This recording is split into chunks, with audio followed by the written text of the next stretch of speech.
So good afternoon once again to all the teachers. Today we are going to complete the session. We were discussing about the role of the family, peer group and the community in the preschool education of a child, right?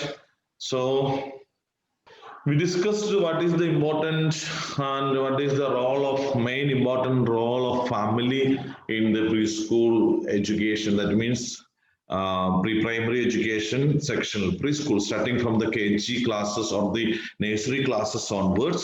What is the role of a family, especially family members?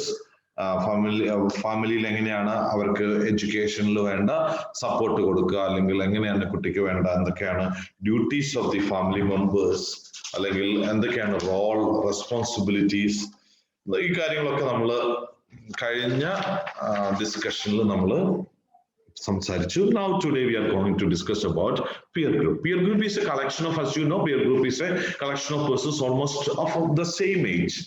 As you know, you may see from the screen itself, peer group is a collection of persons of almost of the same age. So peer group ന്റെ അകത്ത് community വേറെ വരും, പക്ഷെ peer കമ്മ്യൂണിറ്റിന്റെ വേറെ ഭാഗമാണ് peer group എന്ന് വേണമെങ്കിൽ പറയാം.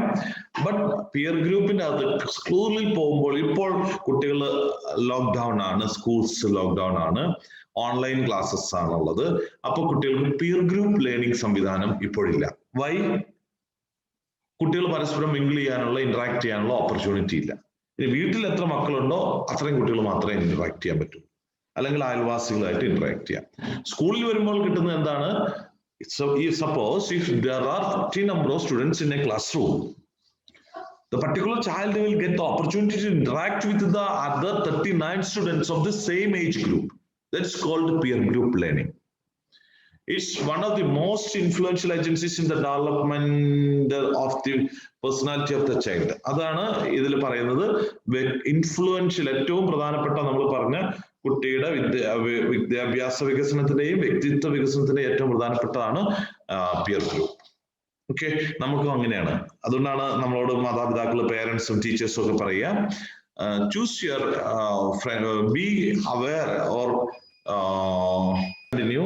Like the family, social cohesion is very great in peer group. ഒരു സാമൂഹിക ബന്ധവും അല്ലെങ്കിൽ കുട്ടികൾക്ക് സോഷ്യലൈസേഷൻ സ്കില്ല്, കമ്മ്യൂണിക്കേഷൻ സ്കില്ല്, അതുപോലെ മറ്റുള്ളവരുമായിട്ടുള്ള കോപ്പറേഷൻ സ്കില്ല്, ഇങ്ങനെയൊക്കെ വരുന്ന ഇടപെടലും ഒക്കെ പേഴ്സണാലിറ്റി ഡെവലപ്മെന്റിന്റെ ഭാഗമായിട്ട് വരുന്നതൊക്കെ പിയർ ഗ്രൂപ്പ് ലേണിംഗ് എന്നാണ്. അപ്പൊ കുട്ടികൾക്ക് അതുകൊണ്ടാണ് നമ്മൾ മുമ്പേ പറഞ്ഞതുപോലെ സെലക്ഷൻ ഓഫ് ഗുഡ് ഫ്രണ്ട്സ് എന്നൊക്കെ പറഞ്ഞ് നല്ല കുട്ടികളോട് കൂട്ടുകൂടണം എന്നൊക്കെ പറഞ്ഞ് മാതാപിതാക്കളും പേരൻസും ഒക്കെ പറയുന്നതിന്റെ കാരണം അതാണ്. It allows no distinction of caste, colour or creed. അതിന് പ്രത്യേകിച്ച് നമുക്ക് ഇങ്ങനെ പിയർ ഗ്രൂപ്പില് ജാതി, മത, വർഗ ഭേദമൊന്നും ഇല്ല. ആരുമായിട്ടും കുട്ടികൾ സോഷ്യലൈസേഷൻ സ്കിൽ അല്ലെങ്കിൽ ഫ്രണ്ട്ഷിപ്പ് കാണിക്കാറുണ്ട്. Sometimes it takes the form of an original group with A leader and A definite structure.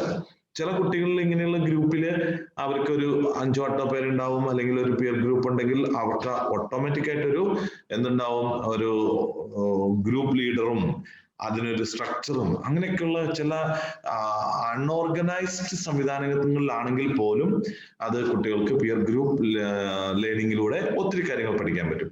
In the peer group the child develops qualities of leadership and loyalty.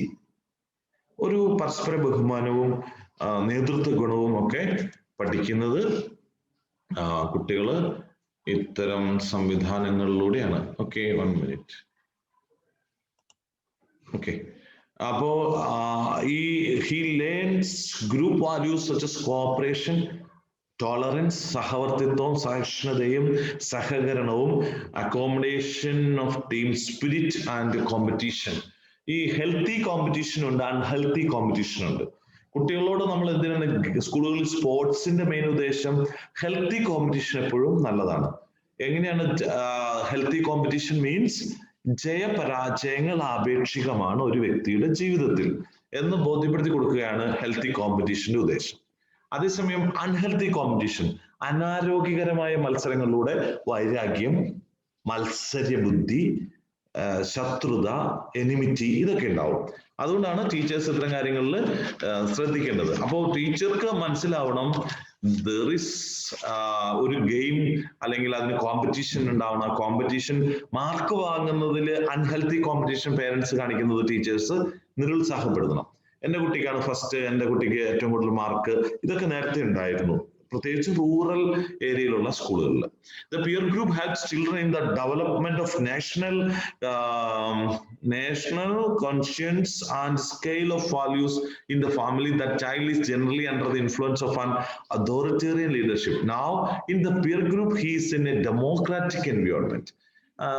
ഈ peer ഗ്രൂപ്പിൽ മുമ്പേ പറഞ്ഞ പോലെ ജാതിമതം വർഗഭേദമന്യേ എന്നൊക്കെ പറയുന്നതിന്റെ അർത്ഥം എല്ലാ വിഭാഗങ്ങളിലുള്ള ചിന്തകള്, സംസ്കാരം, മറ്റുള്ളവരുടെ ഇടപെടല്, അതൊക്കെ പഠിക്കുന്ന ഒരു നാഷണൽ ഇന്റഗ്രിറ്റി എന്നൊക്കെ പറയുന്നതാണ്. അല്ലെങ്കിൽ ദേശീയോദ്ഗ്രഥനം എന്നൊക്കെ പറയുന്ന പോലെയുള്ള സംവിധാനങ്ങളൊക്കെ വരാനുള്ള കാരണം പ്രത്യേകിച്ചും ഇന്ത്യ പോലെയുള്ള രാജ്യത്ത് യൂണിറ്റി ഇൻ ഡൈവേഴ്സിറ്റി എന്ന് പറയുന്ന, നാനാത്വത്തിൽ ഏകത്വം എന്ന് പറയുന്ന പോളിസികളൊക്കെയുള്ള രാജ്യത്ത് ഇത്തരം പിയർ ഗ്രൂപ്പ് ലേണിംഗിന് ഇമ്പോർട്ടൻസ് കൂടുതലുണ്ട്. ഒരു വീട്ടിൽ കുട്ടി തീർച്ചയായും ഗാർഡിയന്റെ അതോറിറ്റേറിയൻ ലീഡർഷിപ്പിന് കീഴിലായിരിക്കും. എന്ന് വെച്ചാൽ എന്താ, ഏകാധിപത്യ അല്ലെങ്കിൽ അങ്ങനെ ഒരു അച്ഛന്റെ അമ്മയുടെയും കീഴിലായിരിക്കും.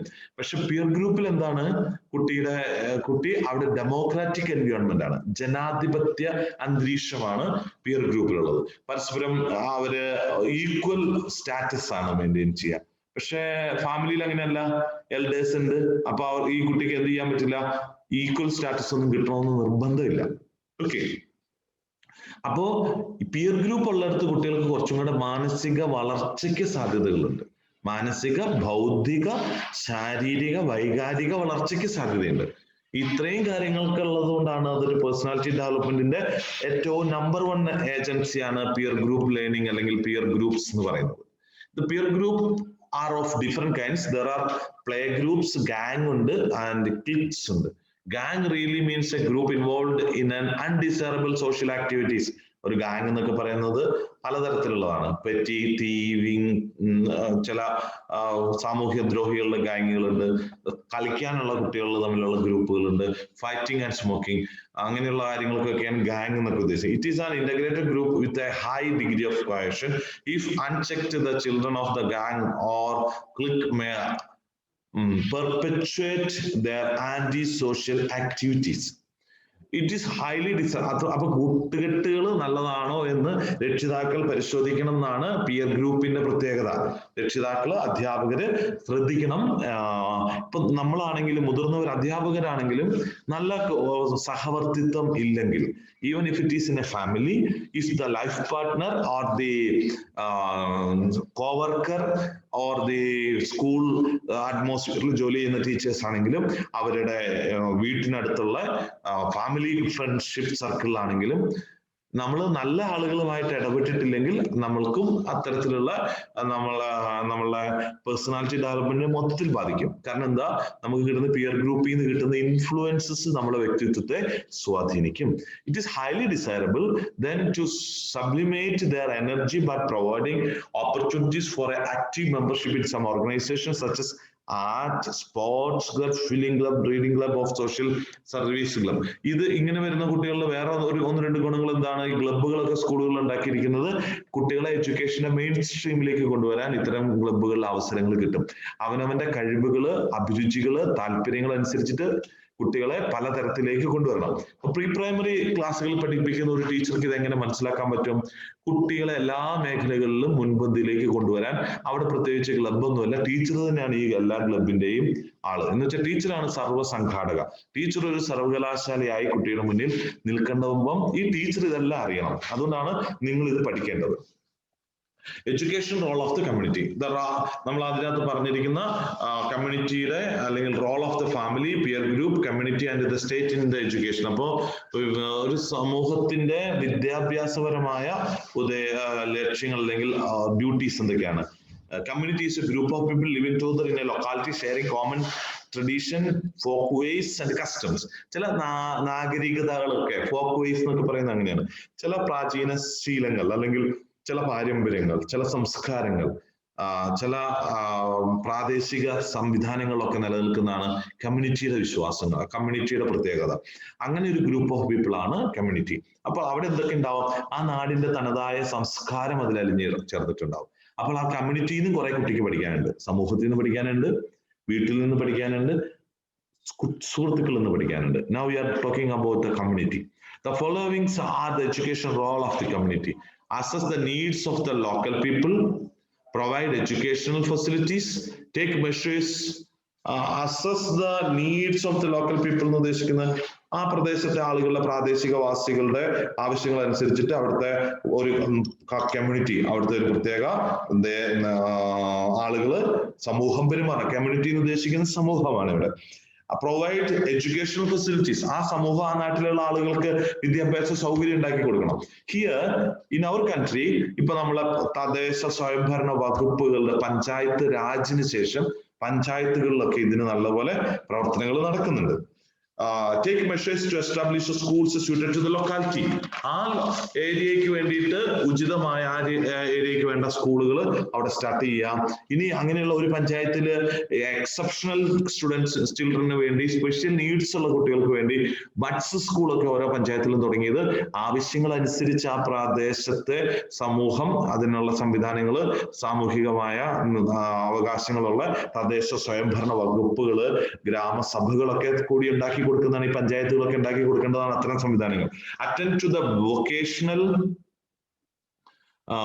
നീഡ്സ് ഓഫ് ദ കമ്മ്യൂണിറ്റി, തൊഴിൽപരമായ സംവിധാനങ്ങൾ അവിടെ ഉണ്ടാക്കി കൊടുക്കണം. Coordinate the work of the different educational agencies, give financial help, organise educative and activities through arts club, sports club, libraries, organise fairs, festivals and exhibitions, cooperate with the non-formal agencies of education and chalk out programs for adult education.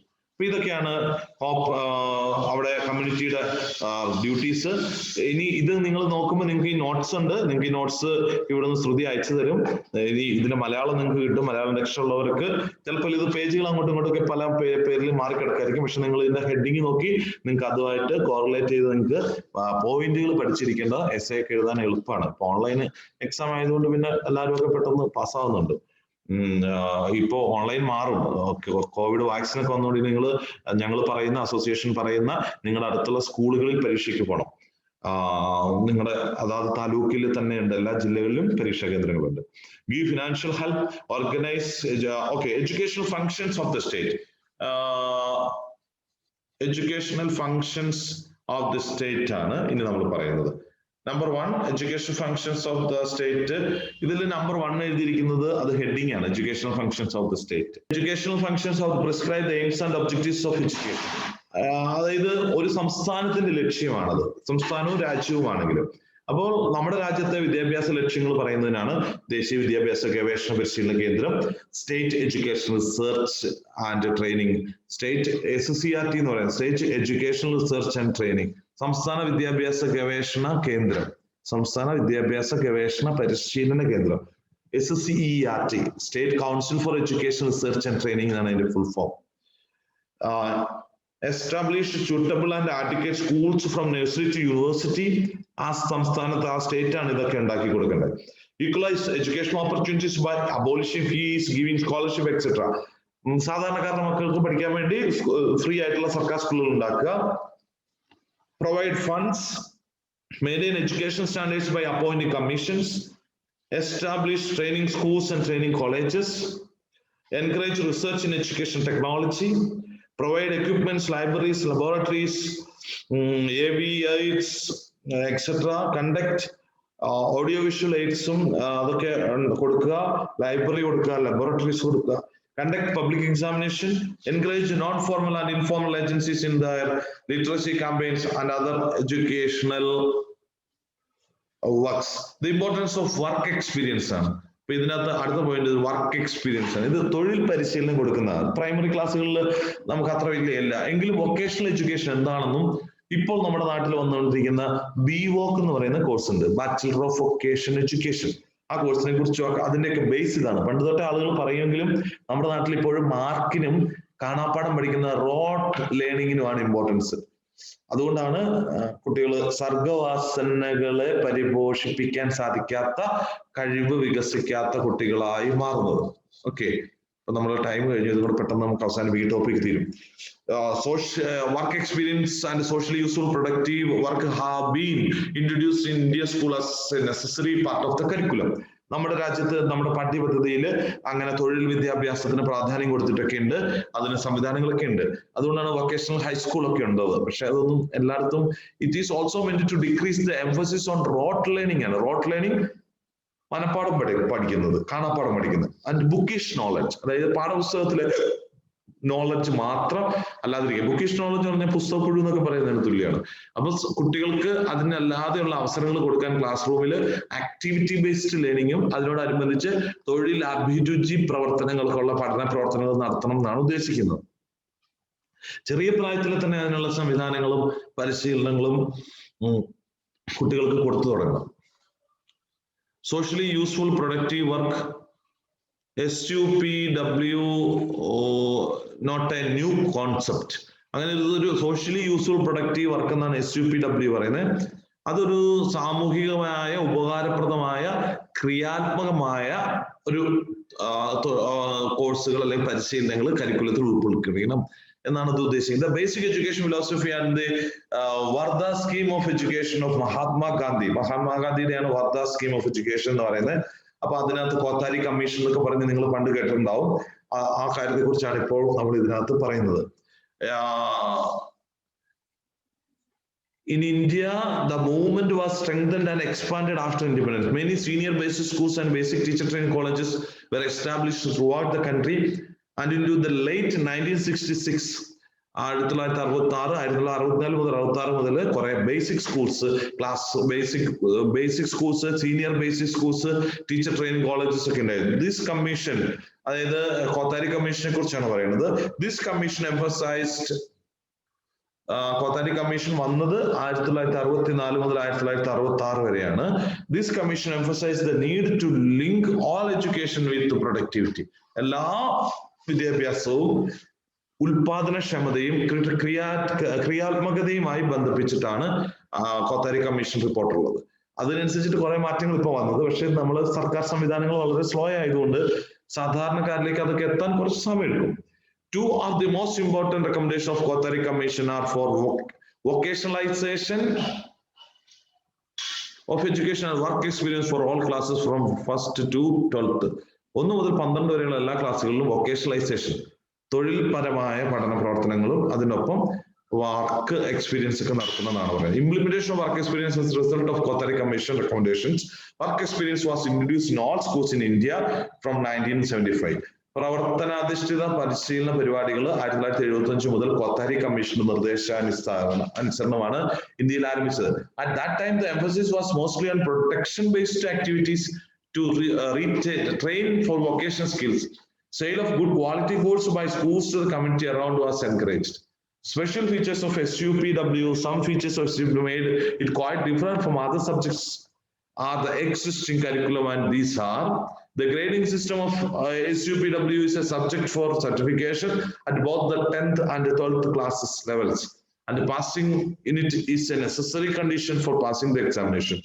These features enhances the statute of SUPW as a compulsory subject in the minds of pupils, teachers and parents. അങ്ങനെയാണ് ഞാൻ മുമ്പേ പറഞ്ഞ vocational higher secondaries, vocational secondary education ഒക്കെ വന്നത്. Although guidelines have been issued by the National Council of Education, school has been left free to introduce choices from production-oriented and service-oriented activities.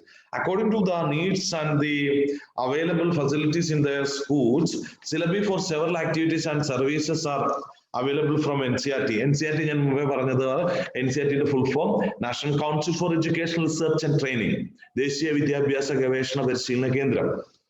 And the boards of education. എന്തൊക്കെയാണ് ബോർഡുകൾ ഉള്ളത്? Central board of secondary education CBSE, ICSE, Indian council for secondary education, അതുപോലെ state board of education. പിന്നെയുള്ളത് IGCSE, international curriculum.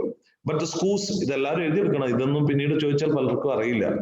But the schools have been left free to accept them or to frame their own syllabi. The responsibility for new and creative choice of SUPW activities is thus placed on the principals or the teachers of individual schools. പിന്നീട് അതൊക്കെ ഓരോ വ്യക്തിപരമായി SUPW നമ്മുടെ നാട്ടിൽ നല്ലപോലെ സ്കൂളുകളിൽ ഉണ്ടായിട്ടില്ല. ഇനി അതൊക്കെ വേണ്ടിയിട്ടാണ് DPEP, സർവശിക്ഷ അഭിയാൻ, ഇങ്ങനെയുള്ള പല പ്ലാനുകളും പ്രൊജക്ടുകളും ഒക്കെ വന്നു. കുറെ കുട്ടികൾക്ക് അതുകൊണ്ട് ഉപകാരം കിട്ടിയിട്ടുണ്ടാവാം, നമുക്ക് അങ്ങനെ വിശ്വസിക്കാം. കാരണം ഗവൺമെന്റ് നടപ്പിലാക്കുന്ന ഓരോ പദ്ധതികളാണ്. Advantages from SUPW for vast number of schools, pupils in India. Schools are often under uninteresting, classes prove boring, learning means drudgery in spite after teachers efforts to produce good result. What is needed is academic challenge.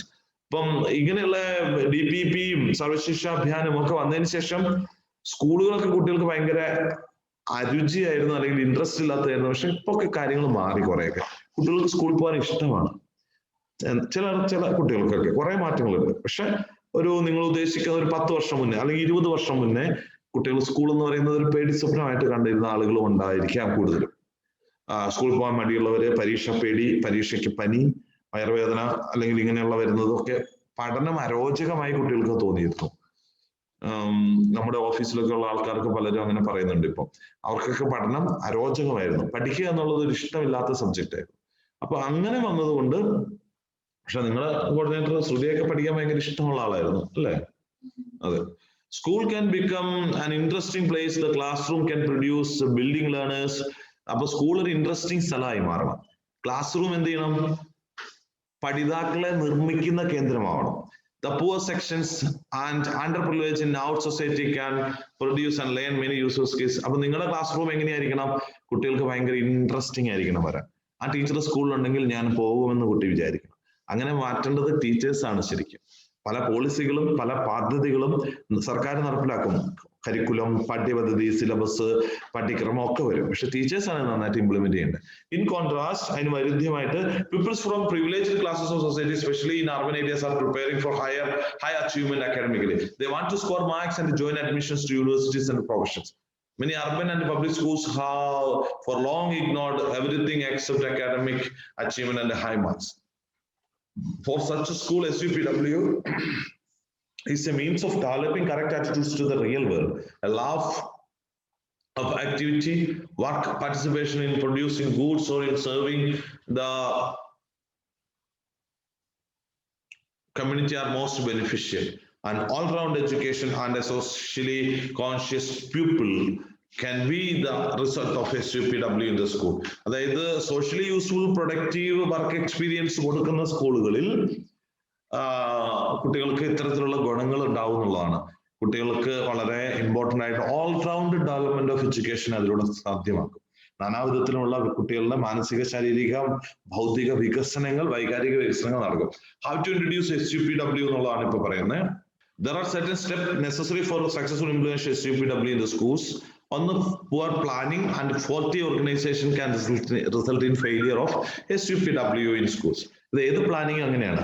വളരെ ദയനീയമായ പരാജയം ഉണ്ടാവുന്നതിന്റെ കാരണം അതിന്റെ ആസൂത്രണത്തിലുള്ള പോരായ്മ, സംഘാടനത്തിലുള്ള പോരായ്മ.